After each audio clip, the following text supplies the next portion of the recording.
Hello दोस्तों, आज हम लोग ये प्रश्न करने वाले हैं। तो पहला प्रश्न देखते हैं, भरतपुर में स्थित पक्षी अभयारण्य राष्ट्रीय उद्यान का क्या नाम है? तो उसका नाम है केवलादेव घाना राष्ट्रीय उद्यान। तो भरतपुर में स्थित ये जो अभयारण्य है केवलादेव घाना राष्ट्रीय उद्यान, ये राजस्थान के भरतपुर जिले में स्थित है और यहाँ पर हजारों की संख्या में दुर्लभ व विलुप्त प्रजाति के पक्षी पाए जाते हैं। भारत सरकार द्वारा इसे 1971 में संरक्षित पक्षी अभयारण्य घोषित किया गया था, जिसके बाद यूनेस्को द्वारा 1985 में इसे विश्व धरोहर में भी शामिल कर लिया गया है। ठीक है। अगला प्रश्न है, भिलाई इस्पात संयंत्र के लौह अयस्क का स्रोत क्या है? तो भिलाई इस्पात संयंत्र के लौह अयस्क का स्रोत दिल्ली राजहरा से मिलता है। तो पहला ऑप्शन सही होगा। ठीक। और अगला प्रश्न है, दिए गए दर्रों और उनके स्थानों का कौन सा जोड़ सही नहीं है? तो देखा जाए तो इसमें बी आंसर सही नहीं है, यानी कि दूसरा और तीसरा गलत है। पहले के बारे में बात की जाए तो जोजिला एवं गुर्जिला दर्रा केंद्र शासित प्रदेश जम्मू कश्मीर में स्थित है, तो पहला तो सही है। दूसरा है कि ये जो बारालापचा एवं शिवकिला दर्रा है वो हिमाचल प्रदेश में है, ना कि उत्तर प्रदेश में। ये हिमाचल प्रदेश में है। ओके। अगला है हमारा थागाला नीति पास व एवं लिपुलेख दर्रा, ये हमारा उत्तराखंड में है, हिमाचल प्रदेश में ना होकर उत्तराखंड में है। और लास्ट का जो है हमारा नाथुला और जेलेटला दर्रा, ये हमारा सिक्किम राज्य में है, जो कि सही है। तो हमारा दूसरा और तीसरा गलत है। ठीक।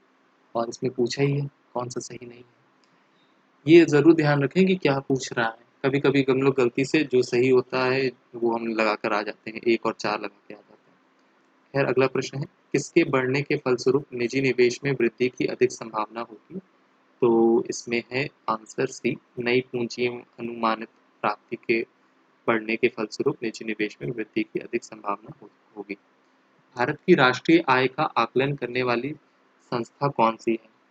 तो ये जो केंद्रीय सांख्यिकी संगठन है, ये राष्ट्रीय आय का संकलन आकलन करती है। अगला है कि सेवा क्षेत्र का दूसरा नाम क्या है? सर्विस सेक्टर जो होता है ना, उसका दूसरा नाम क्या है? तो वो हमारा तृतीयक तृतीयक कहलाता है। तृतीयक क्षेत्र कहलाता है। तो सेवा क्षेत्र का दूसरा नाम तृतीयक क्षेत्र होता है। अर्थव्यवस्था के तृतीयक क्षेत्र को सेवा क्षेत्र भी कहते हैं। यह अर्थव्यवस्था के अन्य 2 क्षेत्र, प्राथमिक क्षेत्र कौन सा है? कृषि और पशुपालन का। और द्वितीयक क्षेत्र विनिर्माण का, को अपनी उपयोगी सेवाएं प्रदान करता है। तृतीय क्षेत्र के अंतर्गत व्यापार आता है, यातायात आता है, संप्रेषण आता है, मनोरंजन भी आता है, स्वास्थ्य और शिक्षा भी आता है। ठीक है। अभी चलते हैं 19वें प्रश्न पर। यह है, भारत में श्वेत क्रांति के जनक के रूप में किसे जाना जाता है? तो ये तो बड़ा ही आसान सा है, डॉक्टर वर्गीज कुरियन को श्वेत क्रांति के जनक के रूप में माना जाता है। ठीक है। इनके बारे में अगर मैं कुछ बताऊं तो डॉक्टर वर्गीज कुरियन के प्रयासों से भारत को विश्व में सबसे बड़े दूध उत्पादक देश के रूप में उभरने में मदद मिली है। इनके इन्हीं प्रयासों के कारण भारत में इन्हें श्वेत क्रांति का जनक भी कहा जाता है। 1960 के आखिरी दशक में डॉक्टर कुरियन ने ऑपरेशन फ्लड नाम की एक परियोजना की शुरुआत की थी और 25 वर्षों तक चली इस परियोजना के कारण भारत दूध उत्पादन में अग्रणी देश बना है। अगले प्रश्न देखते हैं, भारत में आर्थिक सुधार 1991 के दौरान प्रधानमंत्री कौन थे? तो बेसिकली ये पूछ रहा है कि 1991 में प्रधानमंत्री कौन थे? तो वो थे हमारे पीवी नरसिम्हा राव। ये हमारे 1991 में हमारे पीएम थे। अभी चलते हैं 21वें प्रश्न पे। भारत में के संविधान में इनमें से क्या राज्य सूची में सम्मिलित नहीं है? तो अगर इसकी बात करें तो पुलिस हमारी राज्य सूची में है, कानून और व्यवस्था है, जेल भी है राज्य सूची में, लेकिन दंड प्रक्रिया संहिता ये हमारी राज्य सूची का विषय नहीं है। संविधान की 7वीं अनुसूचित में केंद्र एवं राज्य की शक्तियों को स्पष्ट किया गया है। इस विभाजन में 3 सूचियों को संघ सूची, राज्य सूची और समवर्ती सूची के विभिन्न विषयों को शामिल किया गया है। राज्य सूची में क्षेत्रीय महत्व पर विशेष ध्यान दिया गया है और इनमें उन विषयों को शामिल किया गया है जो क्षेत्रीय महत्व रखते हैं। तो जो राज्य की सूची है उसमें 61 विषय हैं जिसमें मुख्य रूप से पुलिस, जिला अस्पताल, पशु और सिंचाई इत्यादि है। ठीक है, अगला प्रश्न है, निम्नलिखित में से क्या भारतीय संविधान की मुख्य विशेषता नहीं है? तो अर्ध संघीय संरचना है, प्रतिबद्ध न्यायतंत्र नहीं है, शक्तियों का वितरण है और लिखित संविधान और संविधान की सर्वोच्चता है। ये सही है। तो जो गलत है, जो विशेषता नहीं है, तो वो प्रतिबद्ध न्यायतंत्र नहीं है। ठीक है, अगले प्रश्न पे चलते हैं, 23वें में। इसमें है, निम्न में से क्या भारतीय नागरिकों को आर्थिक न्याय प्रदान करता है? तो राज्य के नीति निर्देशक सिद्धांत इसे आर्थिक न्याय प्रदान करता है। अगला प्रश्न है, भारतीय संविधान का कौन सा अनुच्छेद राज्य सरकार को ग्राम पंचायतों के आयोजन के लिए निर्देशित करता है? तो इसका आंसर है अनुच्छेद 40। अनुच्छेद 40 कहता है कि राज्य सरकार को ग्राम पंचायतों के आयोजन के लिए निर्देशन देना। ठीक है, अगला है, त्रिस्तरीय पंचायती राज व्यवस्था का विचार किसने रखा था? ये जो three three level panchayat system है, पंचायती राज सिस्टम, ये किसने दिया था? तो ये जो हमको दिया था हमारे बलवंत राय मेहता कमेटी ने। इनका केस तो काफ़ी मशहूर है, 3 टायर पंचायती राज सिस्टम देने के लिए बलवंत राय मेहता का। अगला प्रश्न है, बिजली का प्रवाह सर्किट में कब होता है? तो बिजली का प्रवाह सर्किट में तब होता है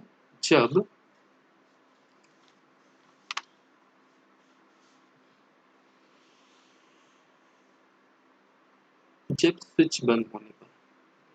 स्विच बंद होगा तो बिजली का प्रवाह सर्किट में होगा। अगला प्रश्न है, प्रतिरोध की एसआई इकाई क्या है? तो जो रेजिस्टेंस होता है उसकी जो एसआई यूनिट है वो है हमारा ओम। नींबू का खट्टा स्वाद इनमें से किसकी उपस्थिति के कारण होता है? तो आप सभी को पता होगा कि जो नींबू का खट्टापन है वो साइट्रिक एसिड होता है, इसमें उसकी वजह से होता है। कर्कटजनक रसायन से होता है। जो कर्कटजनक रसायन है इससे क्या होता है?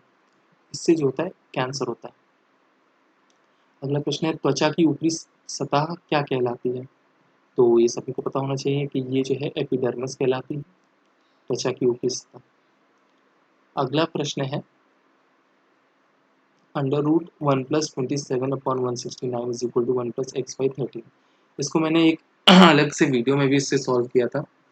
तो अगर इसका आंसर हम निकालें तो under root 1+27/169 equal to 1+x/13 square कर देंगे, दोनों साइड को स्क्वायर कर देंगे हम, तो हमारे पास बचेगा 1+27/169 और इधर होगा 1+x/13 का होल स्क्वायर। स्क्वायर को खोल देंगे, A square plus B square plus 2ab। Okay, और इधर एज इट इज रहेगा 27/169, एक से एक कैंसिल हो जाएगा और इधर आएगा हमारा 27/169 x square upon 169 plus 2x/13। ठीक है, ये वैल्यू इधर ले आएंगे, 27/169 minus x square upon 169 is equal to 2x/13। Denominator common है तो ये आया 27 minus x square upon 169 is equal to 2x/13। 13 से कट जाएगा, 13 बचेगा, तो फाइनल इक्वेशन आएगी वो आएगी 27 minus x square is equal to 26x। इसमें x की वैल्यू अगर हम 1 रखेंगे तो ये इक्वेशन सेटिस्फाई होगी, तो इसको हम ऑप्शन नंबर 1 सही होगा। इधर 1 रखेंगे तो 27 माइनस 1 इज 26 और इधर 1 रखेंगे तो 26, तो left hand side right hand side के बराबर है, तो ऑप्शन नंबर ए सही है। अगला प्रश्न है, 37 1/2 में कुल कितने 1/8 है? तो ये बड़ा ही आसान सा सवाल है, इसको करेंगे।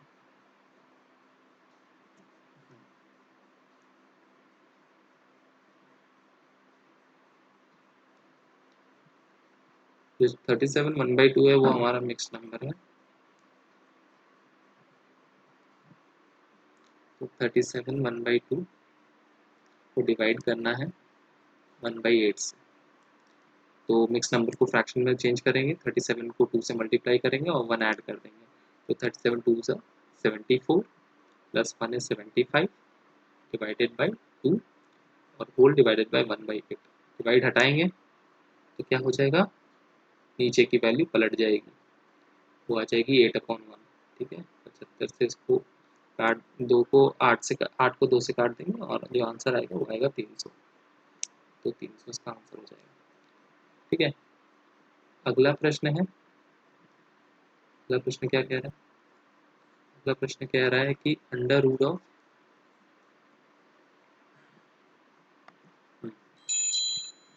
अगला प्रश्न कह रहा है अंडर रूट ऑफ 36.1/102.4। तो जब अंडर रूट में पूरी वैल्यू लिखी हुई है और 0.1 0.4 लिखा हुआ है तो ये दोनों बराबर है।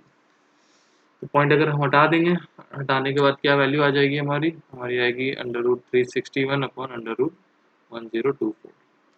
तो 361 किसका स्क्वायर रूट होता है, वो होता है 19 का, सॉरी 361 का स्क्वायर रूट 19 होता है और 1024 का स्क्वायर रूट 32 होता है।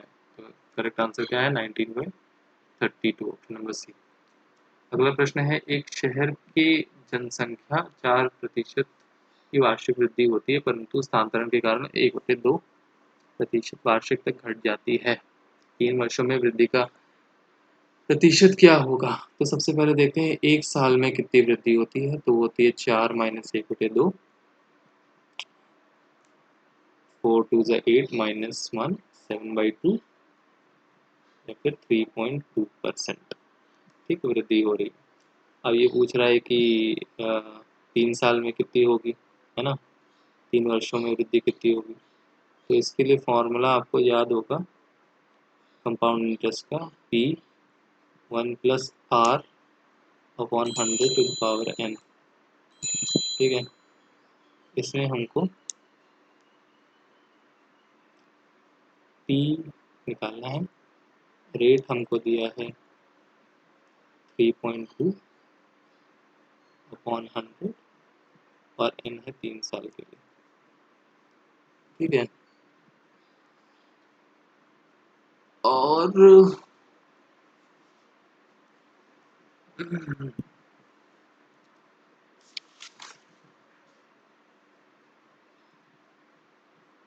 अब क्या करेंगे, अब हम इसको ऊपर, सॉरी ये 3.2 क्यों लिख दिया मैंने गलती से, यहाँ पे 3.5 होना चाहिए, 7/2 तो 3.5 होता है ना, 3.5। यहाँ पे हम इसको 2 से मल्टीप्लाई कर देते हैं, 2 से कर देते हैं ताकि ईजी हो जाए एक्सप्लेनेशन। तो ये हो जाएगा 2/200 या फिर P 207/200 का होल क्यूब। ठीक है, 207/200 को अगर हम सॉल्व करेंगे तो क्या आ जाएगा हमारा, तो आ जाएगा हमारा 1.108। तो आएगा P × 1.108। ठीक है, प्रतिशत बढ़त निकालनी है, परसेंटेज इंक्रीज, तो वो होगा हमारा P × ये जो वैल्यू है P × 1.108 - P/P × 100 आ गया। तो इसका क्या आंसर होगा हमारा, होगा 0.108 × 100 यानी कि 10.8। तो 10.8 हमारा आंसर हो जाएगा। मालूम है थोड़ा सा ज़्यादा गंदा हो गया है, आप लोग को समझने में दिक्कत हो गई होगी, but I am sorry for that. अगली बार से ध्यान रखा जाएगा इस बात का कि साफ तरीके से लिखा जाए। ओके, अगला प्रश्न क्या है कि 13 परिणामों का औसत 68 है, पहले 7 का 63 है और आखिरी 7 का 70 है, तो 7वें का परिणाम बताइए। तो ये बड़ा ही आसान सा सवाल है। इसमें क्या होगा, इसमें 13 परिणामों का योग हमें पता है, तो 13 परिणामों का योग क्या है?